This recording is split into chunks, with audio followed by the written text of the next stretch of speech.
प्रश्न प्रारंभ करते हैं। पहला प्रश्न मैं आप सभी के समक्ष रख रहा हूं। प्रश्न नहीं, एक थीम है, इस पर आप अपने विचार रख सकते हैं। अक्सर प्रश्न आता है, ऋण मुक्ति कब एवं कैसे? ऋण मुक्ति कब एवं कैसे, इसका निराकरण, उपाय और छठे भाव से संबंधित अन्य विचार। इस पर मेरे साथियों में से जो भी उचित जवाब देना चाहता है कृपया हाथ ऊपर करें, हम उन्हें शामिल करते हैं इस टॉक शो में। स्वागत है आपका। आप में से कौन रखेगा बात? छठे भाव का जब प्रश्न हमारे सामने आया तो हम छठे से छठा 11th हाउस को और 11th हाउस का आंकलन करना कभी नहीं भूलेंगे। अगर छठे और 11th में आपस के दोनों घरों में राशि परिवर्तन हो जाएगा तो वो जातक को अपने पास ऋण रखना ही चाहिए। अगर वो ऋणी रहेगा तो उन्नति करेगा, अदरवाइज वो उन्नति नहीं करेगा। दूसरी बात, जो छठा भाव है वो हमारे 9th हाउस से, हमारे धर्म के घर से, हमारे रिलीजन के घर से, हमारे भाग्य के घर से, वो 10th हाउस है। वो हमें उसके अपने 10th के बारे, अपने कर्म के बारे बता रहा है कि मेरे भाग्य में क्या कर्म छुपा हुआ है। अगर मेरे भाग्य में मेरे कर्म ठीक नहीं है तो मेरा ऋण मुक्त नहीं हो सकता। अगर मैं अपने भाग्य को अपने कर्मों से ठीक कर लूंगा तो मैं ऋण मुक्त हो सकता हूं। इसके बाद 10th हाउस से वही 9th हाउस आता है। 10th हाउस से वही 9th हाउस आता है, और अगर वो 9th हाउस आ रहा है तो फिर मेरे छठे घर का जो भाग्य है वो क्या होगा, और इसी से हम इसका आंकलन कर सकते हैं कि छठा घर हमारे लिए कितना महत्वपूर्ण है। और मैं ये कहूँगा कि ज्योतिषी, आप बोलो। मैं ये कहता हूँ कि ज्योतिष में सबसे जरूरी घर जो है वो छठा घर ही है। छठे घर में ही आपको जो उन्नति दिलानी है, जो पराक्रम दिलाना है, जो कॉम्पिटिटिव बनाना है, जो आपके अच्छे और बुरे कर्मों के बारे में बताना है। बहुत धन्यवाद, बहुत धन्यवाद सर। जस्ट एक मिनट। और इसके बाद छठे घर से हमने 11th हाउस, चौथे घर का आंकलन करना जरूरी है, तभी छठे घर का हमें कोई अपना अच्छा सा विचार दे पाएंगे। बहुत बहुत धन्यवाद। राघव जी ने हाथ ऊपर किया है, हम उनका सम्मान करते हैं। और राघव जी एक मिनट शुक्ला जी, इसमें प्रश्न ये था, आपने जो प्रश्न दोहरा दीजिए एक बार, एक तो शॉर्ट में, और ऋण मुक्ति कैसे हो। हाँ। क्या आपके पास एक कस्टमर आया है और वो पूछना चाहता है मेरे पास कर्ज है, तो कर्ज मुक्ति कैसे होनी चाहिए, उसका उपाय क्या है? छठे भाव का है ये मामला, तो आप उसमें बताएं कि कस्टमर को कैसे सेटिस्फाई करोगे, और क्या आप विमल मेहरा जी की बात से सेटिस्फाई है या नहीं? बस। सभी विद्वान जनों को मेरे प्रणाम। देखिए, मैं सीधा विषय पर आता हूँ। अगर किसी का पंचमी, अष्टमी और चतुर्दशी का जन्म है, अगर किसी का पंचमी, अष्टमी, चतुर्दशी का जन्म है तो दग्धा तिथि बनती है 3 और 6, मतलब तीसरा भाव प्रभावित होता है, छठा भाव प्रभावित होता है। इसको ठीक करने के लिए जो योग, अभी एक विद्वान थे जिन्होंने ये बताया था कि जो योग है, योग जो है 27 योग है, जैसे अपने 27 नक्षत्र हैं, उसमें आपके योगी और सहयोगी, अगर आप अपना पहला विष्कुंभक योग है उसका पुष्प नक्षत्र ले लीजिए, वो उसका योगी है, और उसका चौथा जो है वो उसका सहयोगी है। अगर किसी का भी योग जो हो उससे चौथा, उसका पहला योगी और सहयोगी को लेंगे तो परफेक्ट हो जाएगा। एक मैं बहुत अच्छा सूत्र और बता देता हूँ ऋण मुक्ति का। 84 अनार के टुकड़े करें, शनिवार के दिन किसी दूध में उसको भिगो दें, और शाम के समय सूर्यास्त के बाद उसको पीपल में चढ़ा दें, देसी घी का उसके दीपक जलाएं और उसके साथ परिक्रमा करके घर आ जाएं, तो अभी ऋण मुक्ति हो जाती है। बहुत बहुत धन्यवाद। बहुत बहुत धन्यवाद सर।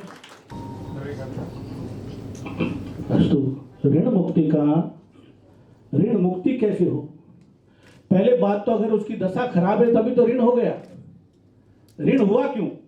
प्रश्न ऐसा नहीं होगा, प्रश्न ऐसा होगा अब मैं आपको मेरे को 1 मिनट दिया तो बता देता हूँ। ऋण रोगादि दारिद्र्यम पापम अपमृत्युवा भय शोक विनाशार्थ पुण्य कल्याण वर्धिता। यह है ऋण मुक्ति का सूत्र। यह है, उसको भय उत्पन्न हो रहा है ऋण होने के बाद। जब ऋण हो जाएगा वो भयभीत हो जाएगा, भयभीत हो जाएगा तो वो रोगी हो जाएगा, वह रोगी हो जाएगा तो उसे और ऋण करके अस्पताल जाना पड़ेगा। उसका निवारण है वह ऐसे बताया ना जा सकता, वह तो आप लोगों के समीप आएगा जब बताएंगे, या फिर हमारे पास आएगा जब हम बताएंगे कि अब ऋण की मुक्ति कैसे होगी। ऋण तो हो गया, आपकी दशा खराब है जब तो ऋण हुआ है। छठे में इसकी मुक्ति का उपाय कौन बताएगा? उपाय जैसे आपने अंगार का बताया, 1 मिनट लूंगा हो। ऐसा नहीं है, कौन सी दशा में उसको ऋण हुआ है, ऋण कैसा हुआ है, लोन से हुआ है, ऋण बीमारी पे उसने लोन ले लिया है, ये सब देखना पड़ेगा। उसके बाद उसका उपचार बताना पड़ेगा कि ऋण रोगादि दारिद्र्यम, ये ऋण बढ़ के रोग नहीं हो जाए, रोग से दारिद्रता की ओर नहीं चला जाए, दारिद्रता से वो बीमारी की ओर ना चला जाए और कहीं मृत्यु न प्राप्त हो जाए। मृत्यु का उसे क्या बोलते हैं, आत्मघात करने का भय हो जाए या आत्मघात कर लेता है, तो उसके लिए तो हमारे समीप आएगा जब हम बताएंगे। इस कार्य से, इस पदार्थ से, इस मंत्र से, इस समय, इस नक्षत्र में यह पूजा करने से ऋण से वह ऋण हो जाएगा। अस्तु। मैं चाहता हूं कि आप भी बताएं, उधर से भी बताएं, क्योंकि अभी संतोषजनक मामला लग नहीं रहा। कि पूछा ये जा रहा है कि अगर ऋण हो गया है तो उसको ऋण को हटाने के लिए क्या कुंडली में देखा जाए और कैसे उसको समझा जाए, कि उसको बताया जाए कि भाई आपका इस दशा में हट जाएगा और इतना समय लगेगा और ये उपाय करना होगा। ऐसा कोई आपके सामने, ये सब आप बहुत अच्छी प्रोडक्शन कर रहे हैं, इसमें कोई डाउट नहीं है। सभी लोगों ने अपने अपने तरीके से बहुत अच्छे अनुभव शेयर किए हैं, लेकिन सीधा सा है कि कोई व्यक्ति आपके पास आ गया और उसने कहा कि मेरे पास तो ऋण है, कब तक हटेगा, कुंडली में क्या योग बन रहा है और कौन सी दशा आ रही है, कोई ऐसी दशा आ रही है क्या जो उस ऋण को हटाएगी, या कोई योग ऐसा आने वाला है भविष्य में जो उस ऋण को हटा सकता है? शॉर्ट में आप बताएं। जय द्वारकाधीश। जैसे ऋण मुक्ति की बात हो रही है, कर्जा हो गया है, उसको कैसे ऋण मुक्ति से बाहर लाना है, तो इसके लिए अर्थ त्रिकोण का ज्ञान और उसके पे प्रकाश लगाना जरूरी है। दूसरा धन स्थान है, छठा स्थान है कर्जा मुक्ति, नौकरी, सर्विस, और उससे 5वां स्थान यानी कि 10वां स्थान कर्म स्थान।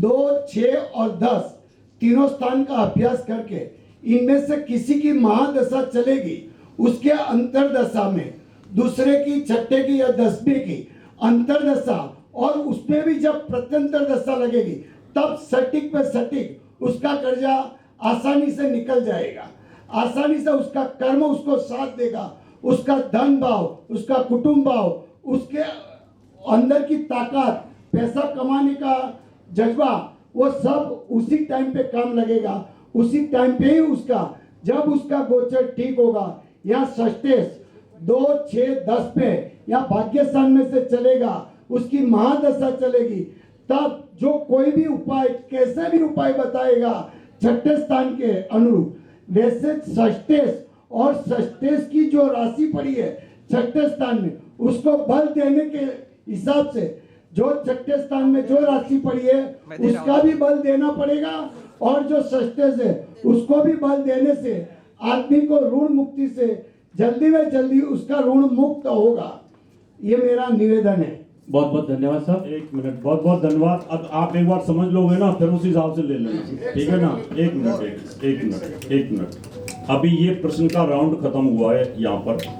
अब एक बार जो डेस्क पे जो लोग बैठे हुए हैं, एक बार उनसे भी पूछ लो कि भाई ये सही है कि महाराज जी सही है, कि कौन सही है या भट्ट जी सही है, और किसको सपोर्ट कर रहे हैं, शास्त्र क्या कहता है, ठीक है ना? सर्वप्रथम तो सम्मानी मंच, उसके बाद फिर अगले प्रश्न पे चलो। सम्मानी मंच एवं सदन, मैं निवेदन करना चाहता हूं कि प्रश्न ये था कि ऋण मुक्ति के उपाय, निराकरण कब और कैसे। प्रश्न ये नहीं है कि ऋण मुक्ति, ऋण हुआ किस कारण से, किस भाव के कारण से, किस सिद्धांत के कारण से और कब तक रहेगा। ऋण मुक्ति का उपाय, निराकरण, सटीक जवाब वो ये है कि अगर आप तक कोई फलित के लिए आता है तो सिद्धांत ज्योतिष जगत के लिए ठीक है, पर फलित जो है वो जातक के लिए ज्यादा कारगर होगा अपितु सिद्धांत अच्छी बात है, नमन करता हूं सिद्धांत के लिए, पर हमें जो जवाब चाहिए उसका फलित पक्ष प्रकाशमय होना चाहिए, जहां तक मैं समझाऊं गुरुजी। और मैं चाहता हूं कि ये जो प्रश्न आए हैं, प्रश्न का उत्तर आया है, हर जगह से प्रश्न का जो उत्तर आया उसने एक प्रश्न को जन्म दे दिया है, जहां तक मैं समझा हूं। और मैं चाहता हूं कि इस ठोस तथ्यों से पूर्णतः निराकरण करते हुए सूत्र और सिद्धांत और व्यवहार तीनों को ही मिलाकर सारगर्भित आंसर मंच की ओर से मिले, इसलिए मैं निवेदन करता हूं कि मंच में से हमारे जो साथी देना चाहें। इस पे मनीष जी एक बार हाथ उठा रहे हैं, पैनल उनसे भी एक बार, क्योंकि जी मनीष जी उद्देश्य तो हमारा ये सभी विद्वान मनीष जी बिल्कुल बात रख दें। कृष्णमूर्ति पद्धति के हिसाब से दूसरे भाव सेकंड कप्स का सब लॉर्ड 2, 6, 11 का सिग्निफिकेटर बनता है, तो उसी समय धन की आय होती है और यानी कि कर्ज से मुक्ति होती है। कब? तो कि 2, 6, 11 के अंदर उसी की महादशा और अंतरदशा के अंदर 2, 6, 11 होना चाहिए और 1, 5, 9 नहीं होना चाहिए। यदि 1, 5, 9 रहेगा तब तक ऋण चालू रहेगा, सिर्फ 2, 6, 11 रहेगा तभी ऋण मुक्ति होगी।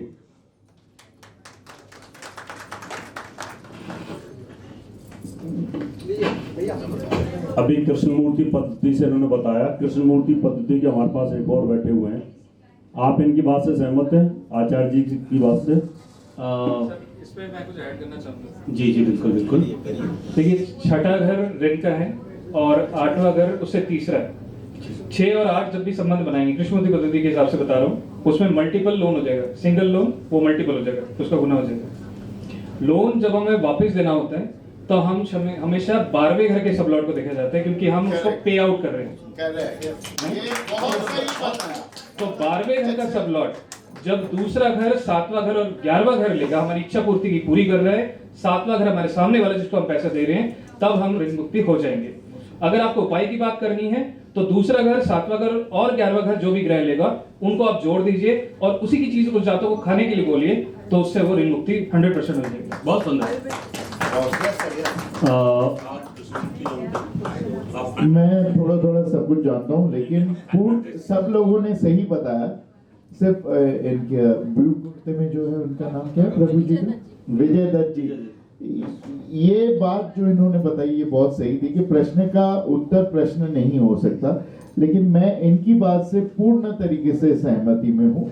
केवल कृष्ण पद्धति मूर्ति नहीं, जेमिनाई, लाल किताब वगैरह कोई भी पद्धति से अगर आप देखो, वैदिक एस्ट्रोलॉजी की भी पद्धति से देखो, तो जितना छठा 8वां घर, छठे घर को ऋण बढ़ाने में मदद रूपी होगा, उतना ही 5वां घर जरूरी होगा उसको उतारने के लिए। तो पूर्ण तरीके से मैं आपसे सहमत हूँ।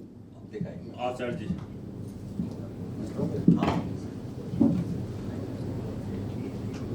तीन भाषाओं की नगर संस्कृत, पंजाबी और हिंदी की इस नगरी अहमदाबाद को मेरा प्रणाम। मीता जानी जी जो मेरे से कई बार जुड़े हुए हैं, कई बार इन्होंने मेरे प्रश्न का जवाब वो लगाए हैं, मैं जवाब दे रहा हूँ, प्रश्न पे ही आ रहा हूँ, आप इस बात के नहीं सोचें। ऋण मुक्ति के लिए ऋण कैसा है? ऋण हमारा पितृ ऋण भी होता है, जो पुत्र संतान होते ही पितृ ऋण आपका उतर जाता है। ऋण आपका कौन सी एज में है? आपके पॉजिटिव ऋण है या नेगेटिव ऋण है? नेगेटिव ऋण किसे कहते हैं और पॉजिटिव ऋण किसे कहते हैं? पॉजिटिव ऋण कहते हैं जो आप अपने आप को बढ़ाने के लिए, अपने कार्यों को बढ़ाने के लिए पॉजिटिव लोन लेते हैं, जिनसे आप व्यापार करते हैं, प्रोजेक्ट लेते हैं और उस प्रोजेक्ट के ऊपर लोन लेकर के उससे कमाई करते हैं और उसका जो इंटरेस्ट आता है वो भी आपकी, जो आप इंटरेस्ट चुकाते हैं वो अपनी कमाई में से चुकाते हैं। नेगेटिव लोन उसको कहते हैं जो अपने खर्चों को दूर करने के लिए किया जाता है। अब बड़ी मजे की बात आती है कि ऋण मुक्ति कैसे की जाए। हमारे शास्त्र, पुराण, उपनिषद और हमारे पंचांगों में ये साक्षात लिखा हुआ है, गजेंद्र मोक्ष यदि आदमी करता है प्रतिदिन तो उसका ऋण कैसा भी हो वो उतर जाता है। दूसरी चीज देखो, महाराज जी मेरे से बार बार रावत साहब कह रहे थे कि केवल सीधा उपाय पे आइए। मैं सामान्य व्यक्तियों की बात करूंगा, किसी की कुंडली की बात नहीं करूंगा। किसी की कुंडली में कैसा भी योग हो या कैसी भी चीज हो, जिसके अंदर ऋण उतर सके वो बात मैं करूं, चाहे वो कैसा भी ऋण हो हमारी। यदि हम किसी से किसी भी प्रकार का लोन लेते हैं तो मंगलवार को यदि उस लोन में से कुछ भी राशि, चाहे वो इंटरेस्ट की हो और चाहे उसकी मूल की हो, उसमें से चुका दें। आई एम रेस्पॉन्सिबल कि 9 मंथ के अंदर उसका लोन चाहे 20 साल का लिया हुआ हो वो उतर जाएगा। सेकंड चीज, गजेंद्र मोक्ष कब किया जाए एक आदमी के लिए? गजेंद्र मोक्ष किया जाए सूर्योदय से पहले किया जाए। यदि आप सूर्योदय के पहले रहते हैं तो वो समय ब्रह्म मुहूर्त का होता है और भगवान विष्णु का होता है। गजेंद्र मोक्ष जो पाठ होते हैं वो विष्णु के पाठ होते हैं। यदि आप विष्णु सहस्त्र नाम के पाठ कर लें और उसके साथ में श्री सूक्त के पाठ अगर कर लेते हैं, एक ब्राह्मण यदि करता है तो उसको तुरंत रिजल्ट मिलता है। यदि ब्राह्मण नहीं है जातिगत रूप से तो किसी ब्राह्मण से यदि करा लेता है उन पाठों को और उसके साथ में उसका दशांश हवन कर लेता है, आई एम रेस्पॉन्सिबल इस बात के लिए कि वो 1 साल के अंदर उसका वो किसी भी प्रकार का ऋण है वो खत्म हो जाएगा। सेकेंड चीज आती है, यदि हम पॉजिटिव लोन लेते हैं तो उसके अंदर क्या करना चाहिए मैं आपको बता दूं। यदि किसी भी व्यक्ति का कर्क राशि का बुध हो या चौथे घर का बुध हो, वो वक्री ना हो, तो 32 से 36 साल के अंदर उस व्यक्ति के कर्ज होगा ही, चाहे स्वयं भगवान भी आ जाए। कृष्ण के ऊपर भी इस प्रकार का ऋण चढ़ा था। तो आप ये जान लें कि किसी भी व्यक्ति के यदि चौथे घर के अंदर बुध की कंडीशन आती है या चंद्रमा की स्थिति साथ में जुड़ती है तो उसके ऋण बनता है। अब उसके लिए क्या करना चाहिए? यदि हमारे 32 से 36 साल हो गए हैं, आ गए हैं, या उसका सेकंड राउंड चल रहा है, तो उसके अंदर हम क्या करें? ऐसी चीज बड़ी मजे की बात है। देखिए, ऋण जो होता है उसको हमारे सर का भार कहते हैं। हमारे हमेशा ये कहा जाता है कि ऋण को जल्दी से जल्दी उतारा जाए, बीमारी को जल्दी से जल्दी खत्म किया जाए। हमारी कोर्ट केसेस हैं, पुलिस केसेस हैं, उसको जल्दी से जल्दी अगर खत्म कर दिया जाए। मैं अपने टाइम तो है, मैं अभी बोलूँ आपके उपयोगी के लिए कर रहा हूँ मैं क्या जी। अभी नंद किशोर जी ने बड़ी अच्छी बातें करी, लेकिन हमारे पास समय कम है, प्रश्न ज्यादा है। अगर हम इसको बुरा ना माने, सारे विद्वान हैं जिन्होंने जो जो कुछ कहा अपने अपने ढंग से बहुत अच्छा कहा। सबसे पहली बात, मैं संक्षेप में इस प्रश्न को वाइंड अप कर रहा हूं ताकि हम अगले क्वेश्चन पर पहुंचे। ऋण जो कर्जा है वो कितने प्रकार का है उस पर ना जाइए। मोटा मोटा कर्जा का मतलब धन, पैसा जो हमने किसी से लिया है उसे कैसे चुकाएंगे, उसकी क्या स्थिति बनेगी। तो देखिए, छठे भाव का हानि भाव कौन सा है? हाथ उठाइए। पांचवा। मोटे मोटे टेंशन में मत जाओ, सीधी सीधी बात करो। तो छठे का हानि स्थान कौन है? उसके ऊपर शुभ ग्रहों की दृष्टि है। अगर उनकी दशा अंतर्दशा आएगी, ऋण उतर जाएगा। ठीक है, चलो छठे से छठे पे पहुंच जाओ, 11वें भाव में। 11वां भाव भी ऋण उतारता है। अगर पंचम भाव में शुभ ग्रह की दृष्टि है तो इसका मतलब वो या तो 9वें में है या 11वें में है या लगन में है। स्वभावतः गुरु की दृष्टियां ही आएंगी। तो याद रखिए, जो घर हमें कष्ट दे रहा है उसके हानि स्थान पर अगर हमारे भाव प्रबल हैं, ग्रह प्रबल हैं, उनकी दशा अंतर्दशा में, उनके गोचर में आने पे आपका ऋण उतर जाएगा। और यदि अष्टक वर्ग में बिंदु ज्यादा है और षष्ठ भाव में बिंदु कम है, जितना मर्जी लोन ले लेना, तुम चुका लोगे लग्नेश की दशा महादशा में। ठीक है जी, हर हर महादेव। बहुत सुंदर। नेक्स्ट प्रश्न एक निवेदन है आपसे, जवाब ऐसे ही देना है। जैसा गुरुदेव ने कहा सटीक और सारगर्भित, हमें अभी सिद्धांत की विवेचना नहीं करनी है, अभी तो उसके निराकरण और कारण पे जाना है। सिद्धांत को छूना जरूर है पर उस पर विवेचना नहीं करनी है, पहली बात।